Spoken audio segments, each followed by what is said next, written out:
Bismillahirrahmanirrahim. Assalamualaikum warahmatullahi wabarakatuh. Generasi humanis yang amat saya banggakan. Untuk pertemuan saat ini, ada baiknya kita melihat ya, atau memaknai salah satu firman Allah Subhanahu wa Ta'ala. A'udzubillahi minasyaitonirrajim.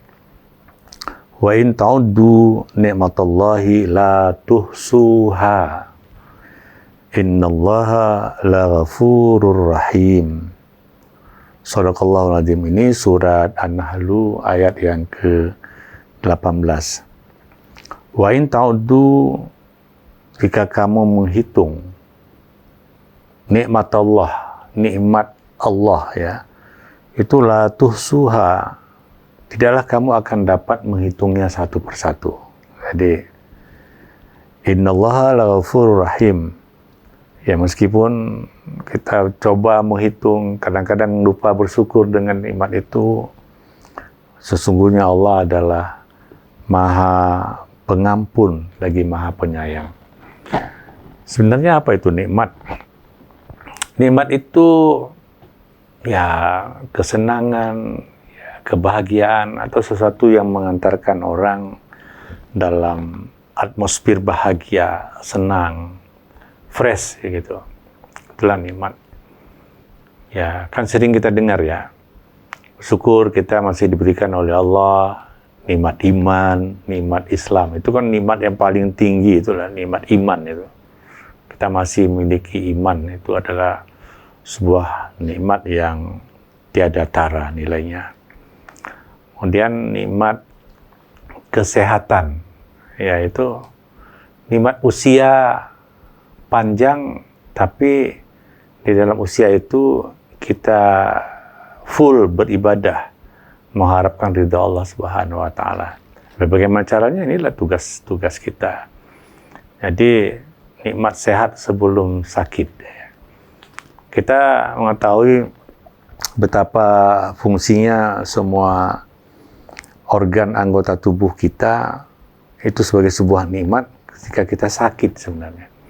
Tapi ketika kita sehat, kita tidak manfaatkan misalnya kesehatan yang kita miliki itu untuk sesuatu yang berfaedah, sesuatu yang bermanfaat untuk diri kita sebagai pemilik tubuh, dan atau untuk diambil faedah bagi orang lain.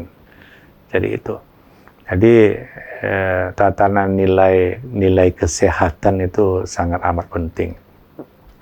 Gunakanlah waktu masa-masa Anda sehat ya, sebelum penyesalan ketika sakit. Karena memang kalau kita lihat fenomenanya ya, ketika ada orang dalam keadaan sakit, itu muncul kesadaran untuk lebih banyak beribadah kepada Allah, itu bersyukur juga. Tapi kalau sudah sakit pun tidak ada kesadaran untuk memperbaiki ibadah kepada Allah, itu yang jadi problem. Jadi bagaimana sebenarnya kesehatan yang kita miliki itu betul-betul kita isi dengan dinamika kehidupan seperti yang dicontohkan oleh Rasulullah SAW dalam berbagai hal. Dari bidang sosial, bidang ekonomi, bidang budaya. Ya, kalau tidak sehat ya tidak ada artinya apa-apa.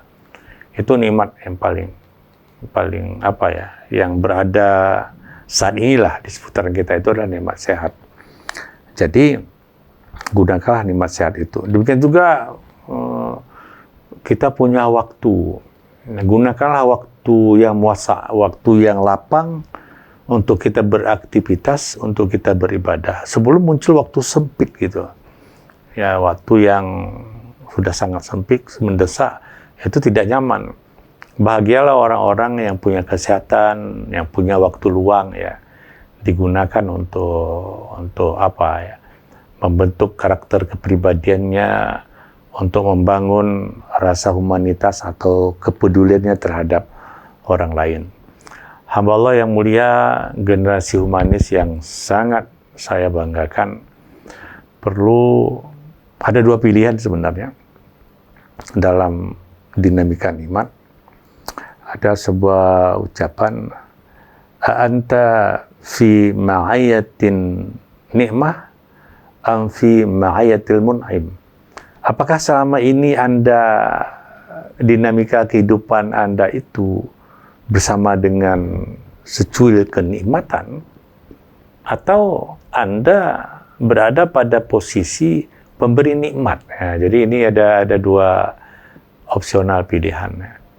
Kadang-kadang orang ketika kehidupannya dikitari oleh berbagai nikmat, tapi lupa kepada pemberi nikmat. Hanya orang-orang yang bersyukurlah yang mampu memahami pemberi nikmat.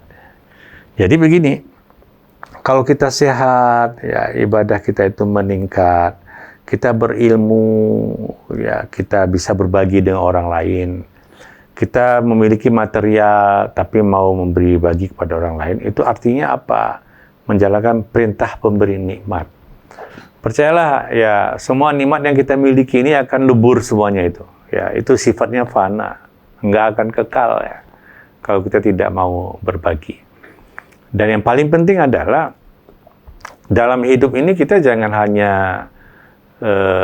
bahagian daripada kenikmatan yang kita rasakan ya, tapi kita harus mengakses siapa itu pemberi nikmat.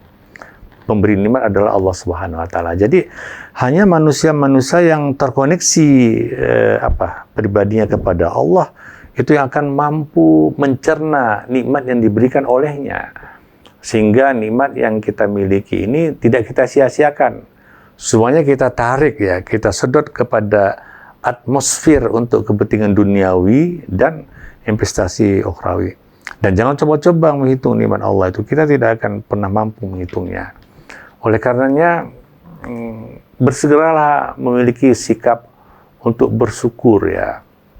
Karena kalau kita bersyukur, maka akan dilipat gandakan kembali apa yang kita miliki itu oleh Allah Subhanahu wa taala. Paling tidak ada nilai berkah, nilai berkat ya, terhadap apa yang kita miliki. Jadi keberkatan terhadap nikmat usia adalah bahwa usia yang kita lalui itu tidak berlalu begitu saja tanpa sebuah obsesi pengabdian kita kepada Allah Subhanahu wa taala dalam berbagai bentuk. Nah, jangan diartikan dalam sempit ya, seolah-olah sistem sosial kita menyebutkan seolah-olah pengabdian itu hanyalah di masjid ketika kita sholat ya, puasa, zakat, haji. Sementara interaksi hablum minan nas kita itu bukan sebuah bentuk pengabdian ya. Jadi bagaimana Anda berpolitik, bagaimana Anda berbudaya, bagaimana Anda berekonomi, bagaimana Anda bersosial, itu semuanya kan membangun kohesivitas antara seorang persona dengan persona lainnya. Ini sebuah nikmat juga sebenarnya. Tapi kalau posisi itu kita sebagai pengemban amanah gagal untuk mensyukuri nikmat amanah, maka itu value-nya, nilainya akan kurang. Oleh karenanya, kita jangan tenggelam dengan lautan nikmat, tapi lupa kepada pemberi nikmat. Sebenarnya manusia-manusia bijak itu yang lebih inspiratif kehidupannya adalah dia bisa menggunakan nikmat yang telah dianugerahkan oleh Allah terhadap dirinya, sekaligus ia bersyukur dengan nikmat itu. Kenapa? Karena ia terkoneksi dengan pemberi nikmat. Jadi makanya dalam konteks lainnya, innallaha la-ghafurur rahim, sungguhnya Allah Maha Pengampun lagi Maha Penyayang ya.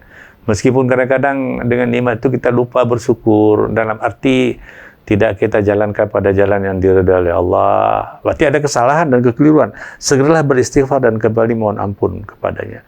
Betapapun ya keampunan dan kasih sayang Allah itu sangat maha luas ya, ketimbang kealpaan-kealpaan yang kita miliki.